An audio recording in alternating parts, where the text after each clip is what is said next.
This video shows how to set up Cloud License Server on your website. To understand what Cloud License is all about, go to the Cloud License page at excelsoftware.com. You'll find out that Cloud License is used to protect software running on mobile devices or any device or computer with internet access. There's a video that shows how you can protect and license applications running on Mac, Windows, Linux, Android, or also on the iPhone. To use Cloud License Server, you'll need a Linux or Windows-based website that can run an executable, a PHP file, and read and write data files. That type of hosting account is typically called a Virtual Private Server, or VPS, or perhaps a cloud server. A variety of companies offer that type of hosting, some for as little as $20 a year, but for that type of bare-bones service, you'll probably just have a Linux box with a fixed IP address, and it'll be up to you to install the Apache server in PHP. To get started, you'll install the Cloud License Server software onto your Mac or Windows computer, and once you've done that, you'll see there's an admin program that's used to define licenses and generate serial numbers, and there is a Windows server executable, a Linux server executable that you can upload to your website, a PHP file, and we'll create an empty data files folder, which we'll use in just a moment. We've launched the admin program, which shows 4 different license types that have already been set up. To define a license, you'll just click in a row and a license data dialog is presented, and you'll fill in the information within that dialog to define that specific license. Here we have a standard product license for application A, and a serial number will be required to activate the license. The activation dialog will also collect the company name and email address. And that's about all we need to set up for this particular license. So we'll click OK. We'll go to the online panel and we'll have to enter the URL of our web server, which is shown here. And within the main public folder of our web server, there's going to be a folder we're going to create called CLS, and in that folder we're going to put that PHP file, cls.php.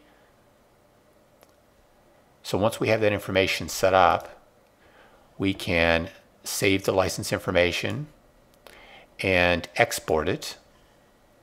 We're going to export it into this data folder, that empty data folder we created. And once we've done that, we are ready to upload it to our website. Let's create a list of serial numbers for this product license. We'll do that from the serial number panel. We'll select the product license that we want to generate serial numbers for. There's one default one already in there. And we'll click the generate button, and let's generate a batch of 100 serial numbers, and we can set some other options. We'll click OK, and there's the batch of serial numbers that have been generated. We can save that, and then we'll click the export button and export that list of serial numbers to that same data folder.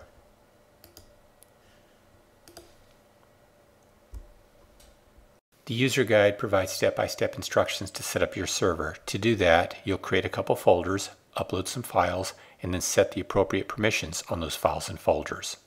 To do that, you'll need some kind of client program to access your server.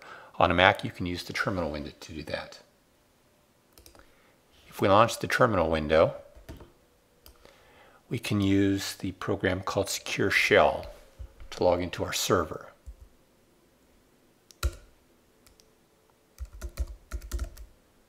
We're logging into the root account using that IP address of the server, and once we log in, we can issue Linux commands. Let's just take a look at a couple of commands that we used during the setup process.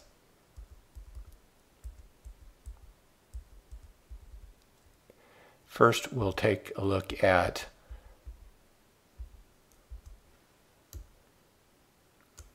a change directory command that takes us to a folder called CLS that we put in the main HTML public folder. And if we list the files within that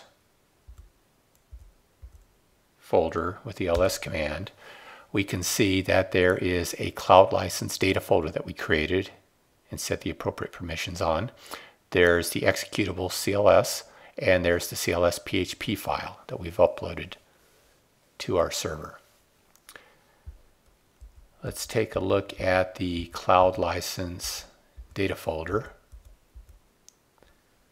and we'll list the commands in that folder, the files in that folder, and we see that there's 2 files have been uploaded and we've set the appropriate permissions. Those 2 files were the license data file and the serial number 2 data file that was created from the admin application.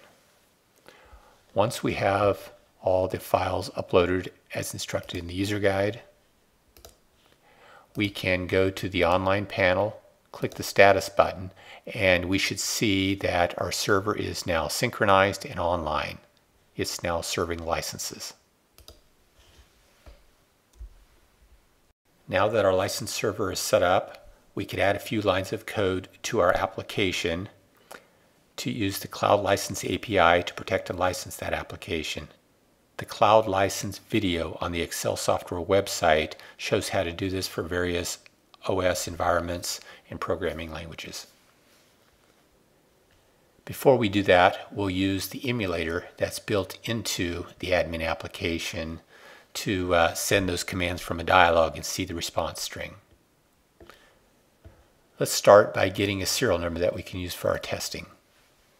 We'll grab a serial number, go to the online panel, and the first thing we can do is enter the serial number and click the read button, which just reads the data related to that serial number from the server back into this admin, the online panel of this admin application. So we click the read button, and we've seen that it read back the data. It didn't really show us much other than the allowed activations for that serial number were set to 1.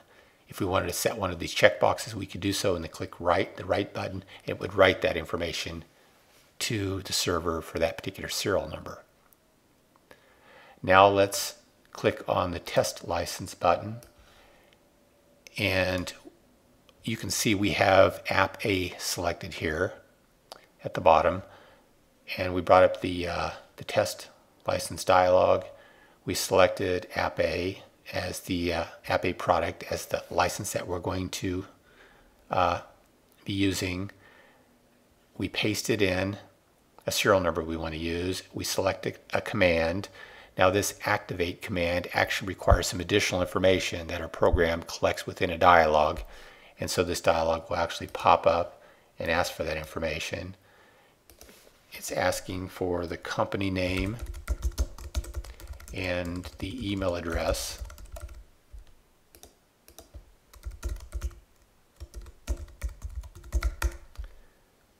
That's going to be sent for activation. So when we click OK, we actually see the request command string that was sent up to the server by our emulated application and the associated response string indicating that the license was successfully activated. This is the same command string that your application would send to the server, and this is the response string that it would check to verify that it's been activated. Let's do a second command with the test dialog. Using that same license, that same serial number, we'll do the validate command. And this immediately shows the command that is sent and the response that is received. If we query the customer information that's now stored on our server, we'll query by serial number and paste that same serial number into the dialog, into the field here, click read, and we can see that our server now has a customer record with that activation data stored in it. Let's do another command that's available in the Cloud License API, and that command for this product license with that serial number, that command is called release. So we'll issue that command. Here we see the actual contents of that command, which is being sent by the application to the server to release the license from the server. And so it will then be blocked and it won't run on that target device anymore. and it sends back a command indicating the license has been released, and then the local application knows that it should no longer be available. If we read this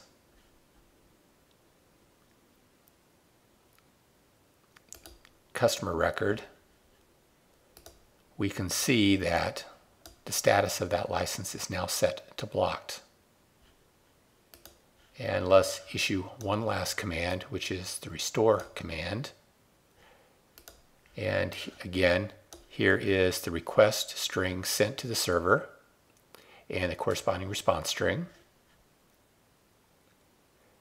And at this point, if we read the customer information related to that serial number for this particular product license, we will see that the license is now active again on the server in the status field.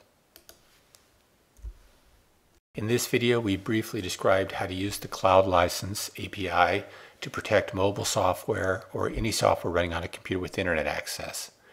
We've seen how to set up the Cloud License server on our own Linux website. And we've defined a license, generated a batch of serial numbers, uploaded the files, and then tested the various commands in the Cloud License API, like the activate command, validate command, release command to release the license, and restore command to restore it again.